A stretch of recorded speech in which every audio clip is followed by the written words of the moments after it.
Hello and welcome to Uncommon Law, my podcast about true stories from my life experience of over 50 years as a lawyer and trial judge. This is a look at the law from the inside out, stuff they don't teach in law school. This is Judge Rudy Greco, retired Justice of the New York State Supreme Court. In mid-January 1987, I took a trip to Ireland to visit former featherweight champion Barry McGuigan, who was having a falling out with his manager, Barney Eastwood. And I thought I had a business proposition that could settle the dispute between the two of them and make a lot of money for them and myself in return. I came back to New York City, and as soon as I arrived back, it was mid-January. It was cold, very, very cold. I got an urgent call from my mother telling me that my youngest brother, Richie, was very ill. I should come right away. So I rushed to the family home in Flushing, where Richie lived with my mother and her second husband, his stepfather. And what I found was startling. Richie was almost unconscious and totally limp, and I couldn't believe it. We rushed him right away to NYU, New York University Hospital, because he had been under treatment there for Kaposi's sarcoma, or Kaposi's sarcoma, which is a form of cancer. Well, when we got to NYU, the doctors seeing him made a clinical diagnosis, which is medical jargon for an educated guess. They looked at him and they thought this might be toxoplasmosis. They took him right away and gave him a CAT scan. And along with the CAT scan, they introduced him to contrasting dye intravenously. There's a CAT scan of his brain, and the contrasting dye would be helpful in distinguishing if there was any infection in the brain. Sure enough, white spots showed up against the gray matter of his normal brain cells. The white spots were infection, a sign of infection. His brain was covered with these white spots, which they said was basically an infection. And they diagnosed him with what they call toxoplasmosis. They said toxoplasmosis is a fungal infection of the brain and nervous system. You can catch it from plants in hot, dry areas like desert areas. It turns out that Richie had recently, before that, been in Southern California and I think Arizona as well on a vacation. So that made sense. But the whole thing was because Richie's had been diagnosed with HIV and his immune system, or AIDS, and his immune system was compromised. So he was susceptible to the Kaposi's sarcoma and then to the toxoplasmosis. Well, Richie was gay from birth, and he was very, very close. Even with my youngest brother, we were 5 years apart. He was like a son to me, and he was very, very close to my mom. When my mom and dad broke up, he was only 9 years old, and so he was the one who was least attached to my father because he had known him less than me, who had known him 5 years more, or our middle brother, who was 1.5 years older than Richie, my brother Robert. And Robbie and Richie were very close because they were only 1.5 years apart. And me being the oldest brother, I was sort of like a substitute, in some way or another, a substitute father for those guys. Well, early on in life, Richie had come upon a plaster bust of a woman's neck, shoulders, and head with human hair. And they use these things in beauty school to practice on hairdressing skills. And we had one of those things. And Richie started working on these things as a kid, as a teenager. He was maybe 12, 13 years old. And he started getting very good at it. Apparently he had some talent for this stuff. And eventually he worked from there, and he did my mom's hair, and then he did 2 aunts, and he started getting very, very good. Well, he's around 17 years old, and my mother comes to me and said, "Your brother wants to talk to you." Well, there's no surprise. I know what's coming. And I said, "Sure." And Richie came out, and he said, "Look, I'm gay." He said, "And I didn't choose to be this way." I said, "I know, Richie. I know. You were born this way. I understand that. And it doesn't matter. I've known this for a long time. We realized this a long time ago." I said, "Robbie knew." He said, "Well, I already told him, and I just wanted to tell you." I said, "Well, don't worry about it. You have my complete love and support. I couldn't have a better brother than you. You're terrific. And the only thing I worry about is that life as a gay guy is a little bit extra difficult. But you have us, and we're here, and I'll always be here for you. And I know Mom is the same way, and Robbie, we all feel the same way. We couldn't, we just love you so much. There's no problem. Don't worry about it. We're on your team. Relax. And we hugged and we kissed. About a year later, Richie graduated. He was an excellent student. He graduated John Brown High School, and he got a scholarship to Queen's Beauty Institute, where he went, and he was an outstanding student and very, very skilled, and he came out a licensed beautician. When Richie would cut my hair, strangers, and this happened numerous times, strangers would say, come to me in the court, and somebody would say, nice haircut. That's how good he was. He was a very, very big success as a hairstylist. He went on to work in the best shop in Queens County. It was called Altissima. And he became a local legend. It was in Bay Terrace in Bayside. And he was such a local legend that the politicians in the neighborhood used to ask for his endorsement. They would ask me, and they used to say, tell your brother, don't run against me. He'll win. That everybody in the neighborhood, all the women in the neighborhood love him because don't forget, hairstylist, Richie, aside from his skill as a hairstylist and his sense of aesthetics and everything else, was a warm and kind-hearted person with a phenomenal sense of humor. He was funny as can be, very comical and a lot of fun, but he had a good heart. And he, as a hairdresser, was very much like bartenders who are amateur psychologists. Their clientele tells them everything and shares their problems, etc., etc. And they do this, they do therapy along with their regular job of serving drinks or cutting your hair. Well, I can't tell you that Richie was phenomenal. He used to do industry shows and conventions for other people and if people who were selling hair products. He did the hair on the Broadway musical 42nd Street for a while. And it got to the point where he was only working 3 long days a week. He would work Thursday, Friday, and Saturday, but he would go in at 8 o'clock and come home at 10 o'clock at night. And he was 50-50 with the owners. He was a partner with the owners of the shop on every dollar he brought in, right off the top.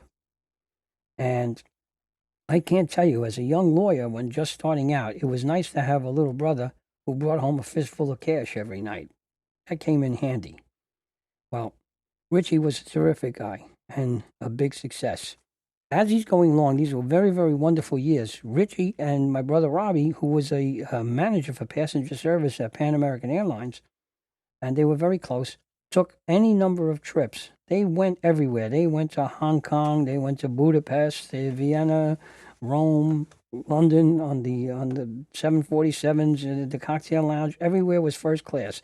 Richie went to every show, every good restaurant, and took every kind of vacation, every resort you could possibly think of. He jammed in a tremendous, tremendous good time in just a few years. He really enjoyed life. And he brought a lot of his friends home, where my mother's house became a refuge for Richie's friends, many of whom had been barred or banned by their families or disowned. And that was tragic. And holidays would find almost invariably 2 or 3 of Richie's friends at the table with us. And we would have a great time. They were wonderful, wonderful people. They came from all over the place. They were shopkeepers, designers, artists, executives, you name it. They ran the gamut. And every one of them was charming and intelligent and warm and obviously very grateful to be accepted in a home with Richie's home as Richie's friends. And they were really, really delightful people. They came from Amsterdam and London and Paris where they had businesses. They were terrific people. But it was also sad because in those days, AIDS took a deadly toll of those people. We lost a lot of great people and a lot of good friends in those days. Well, now we're going back to NYU, and Richie, after 1 week, responds beautifully. The doctors hit it right. They had toxoplasmosis. They nailed it. And the drugs they had given him brought him immediately back to life, like a cork would be underwater. He came right back up to the surface, and he looked really, really good on the surface. And he was the best-looking guy in the hospital, too. He was a handsome guy, Richie, and he was in great shape. He took care of himself. He worked out all the time. Well, while he was there and he was getting better, he said to me, he said, you know, I'm not afraid of dying. Everybody's got to die. We all have to die. He said, but look what I'm doing to you and Robbie and Mom.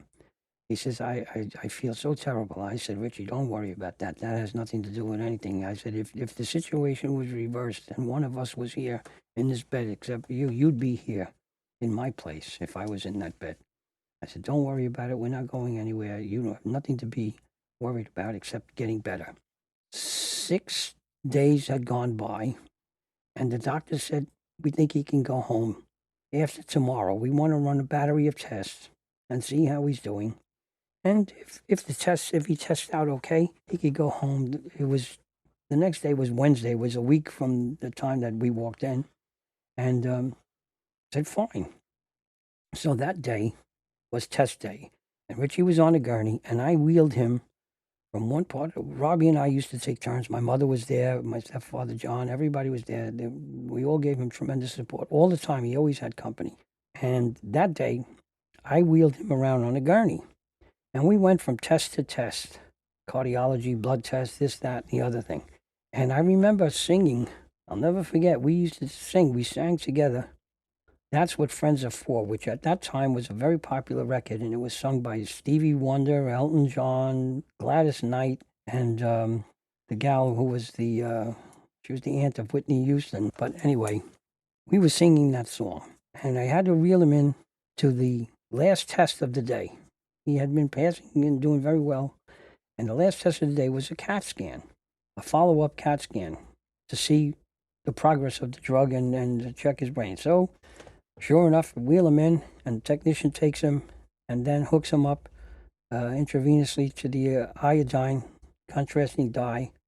And boom, anaphylactic shock. Richie turns blue right before my eyes. The technician yells out, stat. Everybody comes. I'm holding the door, and 20 doctors and nurses came from I don't know where, on the run. I couldn't believe it. I couldn't believe it. They come there on the run. And the next thing I see is Richie being wheeled out on that gurney, surrounded by nurses and doctors. I don't see him until 4 or 5 hours later. We're back in ICU. Only this time, Richie is wired on life support. He's got wires and tubes sticking out of him from every possible angle. I never saw so many things. It was frightening. We sent my mother home. We wouldn't let her come to see him like that. It was a terrible, terrible sight. She didn't want to see him like that. And my mother was pretty rugged woman, but she couldn't take it. And she stayed home. My brother Bobby and I, then, Richie was comatose in ICU. And we spent the next week in ICU around the clock with him. We even slept there. The nurses over there, the doctors, were phenomenal. At night, we used to sleep in the waiting room, and they would bring us blankets and pillows so we could sleep on the couches in the waiting room.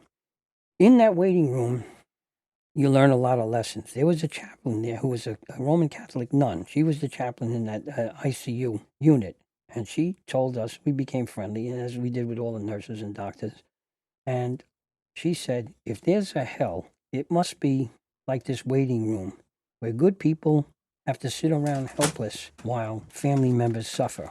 And you learn a lot of lessons in that waiting room. You see people come in who look like they're at death's door and bounce out, skipping out the door 2 or 3 days later. Other people come in, like my brother, look like $1 million and never get out of there. You just don't know. And what happens generally, you find it's very common that whatever the primary ailment that brought them to the waiting room, or to ICU rather, is not the thing that kills them. Something comes from the side, out of the blue, and takes their lives. Well, that week, you see all kinds of stuff. We saw, and it was cold, it was January, the temperature was, I think it was single digits. And even in the waiting room, it was pretty cold. But we had our blankets and our pillow. Middle of the night, in comes this elderly woman. She's in her mid-80s, it turns out, crying, my baby, my baby. And she has a teenage boy who turns out to be her grandson or great-grandson with them. And the two of them are dressed in light summer clothes. They just got off the plane from Florida. And they're not ready for this. So Robbie and I gave up our blankets and our pillows to them. The poor things had nothing. The kid was in a T-shirt and she was in a light cotton blouse and crying in a wreck. It turns out The baby that she was talking to was her eldest son. He was about 67 or 68 years old, but it was still her baby, and I could understand that. But thankfully, that guy was one of those cases where he came in at death's door and he walked out smiling 2 days later. Well, that was really good. Richie was not so fortunate. About 6 days later now, this is about the 13th day that he's in the hospital. Doctor tells me he's losing circulation in his right leg. We're going to have to amputate. I said, whoa, amputate? Yeah, he said, that's the only way we could save him. I said, okay, hold on a second. What's the prognosis here overall? What's the prognosis? And he used one word, grim. He said, Richie had his heart stop as the result of the anaphylactic shock. And in fact, he was dead for 20 or 30 minutes with no oxygen going to his brain until they resuscitated him and brought him into the ICU and put him on life support. He said if he lives, he's going to live in a vegetative state. I said, that's all I have to know. There's no amputation. And I know what my brother wants because my mother and I, we would have these discussions with Richie and all of us. I don't know why my mother kept bringing these things up over the years. I hated those. They were uncomfortable discussions. My mother would say, if anything happens, this is what I want. You don't know. And everybody would put in their 2 cents. And Richie was in full agreement. And, he never wanted to, if he couldn't be himself, he didn't want to go on living. We didn't have to keep him alive. And it was very clear. We knew that. So I told the doctor, pull the plug. Whatever happens here will happen. How long would you expect he would live? He said, no more than 48 hours, between 24 and 48 hours. I said, okay, we want a private room. And we'll put him there and take everything out, clean him up. Okay, they did. So I told Mom, I said, Mom, this is the situation. I think you should come and say goodbye. He's not going to last. He's going to go. And this is what what we're looking at. There's no chance of anything else. So my mother and her husband, my stepfather, and they were very close with Richie because Richie, was the youngest and they had a close relationship. They came and my mother said to Richie, who was unconscious, Richie, let go. You don't have to fight anymore. You've done enough. You've done enough. You can let go. We love you. We've always loved you, and we're going to always love you from this day forward. And when you pass on, you look down and look after us, and you take care of us, and you watch out for all of us, and save us a place at the table with you in heaven, where we'll all come and join you later and be together. You let go. So my mother and my stepfather left. My brother Robbie and I stayed with Richie. And I guess, and they say that you can talk to comatose people and they can hear. Because my mother had given him permission. And as soon as my mother left, my brother started failing. You could see him getting perceptibly weaker. And his breathing started getting more and more labored. 2 hours later, he died in our arms. Robbie and I were holding his hand and kissing him when he passed on. Well, the wake lasted 2 days, and the mass thereafter was standing room only. When Richie died, he had 43 cars came to the cemetery to see him off. Only 3 of them were stuffed with family.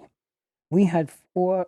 All I heard from everybody during the wake and at the funeral and at the mass after the church service, everything else, was, do you know what your brother did for me, or my daughter, or my nephew, or my husband, or my uncle, or whatever it was? It was an endless chain of good deeds and kindnesses that Richie had done for all of these people. It made us so proud that he had that. And looking back, we had basically 4 consolations when you look back at the whole proposition. And that was, first, that Richie had a full life. In his 37 years, he lived a life that most people couldn't do in 150 years. He went everywhere and had great times, Broadway shows, nightclubs, you name it. all over the world, first class with my brother Bobby and his friends. That was number one. Number two, at NYU, we know that Richie had the best care that was possible. Every one of those doctors, and in those days, AIDS was a tough proposition. Those doctors and nurses were heroic. People were afraid that it was contagious, it was going to be this, that, and the other thing. These people were angels.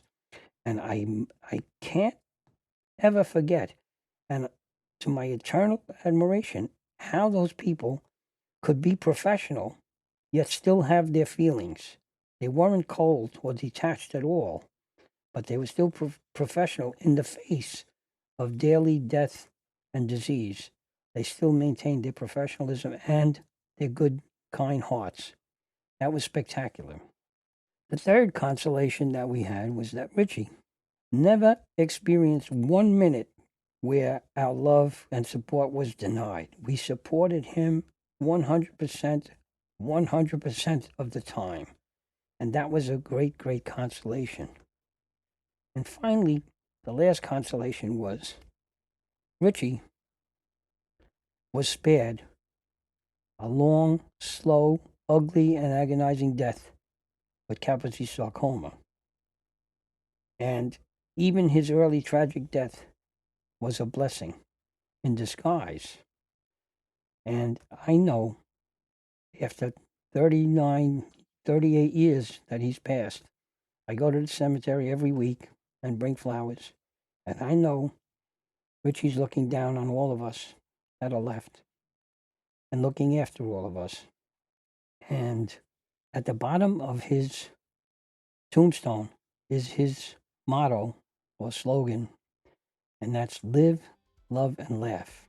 And he did. And to this day, I miss my fabulous and brave baby brother. Thanks for listening. Come back next week for another episode of Uncommon Law, lessons they don't teach in law school. I'm Judge Rudy Greco. Court is adjourned.